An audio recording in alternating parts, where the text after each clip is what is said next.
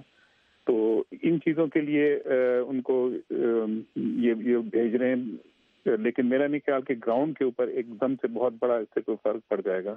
اور جہاں تک سیریا کی سچویشن ہے وہ دنوں کے اندر بدل جاتی ہے، بلکہ کئی دفعہ تو ایسا ہوا ہے کہ صبح کے وقت ڈفرنٹ سچویشن تھی اور شام کو. اس کے علاوہ صدر اوباما جو ہیں اس دورے کے دوران برطانیہ، فرانس اور جرمنی کے عہدیداروں سے بھی یہ کہہ رہے ہیں کہ وہ مزید مدد جو ہیں وہ کریں داعش کے خلاف جو اس وقت جنگ ہے. تو مزید کیا کر سکتے ہیں یہ کنٹریز؟ کوئی بھی ملک جو ہے وہاں پر اپنی آرمی اتارنے کو تیار نہیں ہے، کیونکہ حالات وہاں پر گراؤنڈ پہ بہت ہی اچھے نہیں ہیں کہ وہاں پر ایک ریگولر آرمی کے لڑنے کا یا بیٹھنے کا اتنا آسان نہیں ہوگا.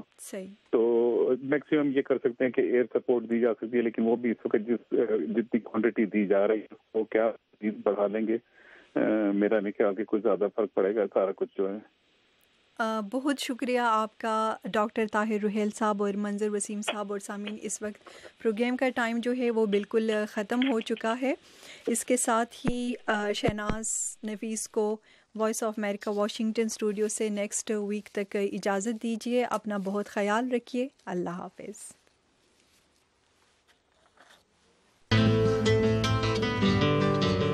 اس پروگرام میں جو نقطہ نظر پیش کیے گئے وہ خالصتاً ہمارے مہمان شرکاء کے تھے اور وہ وائس آف امریکہ کے موقف یا امریکی حکومت کی پالیسی کی نمائندگی نہیں کرتے.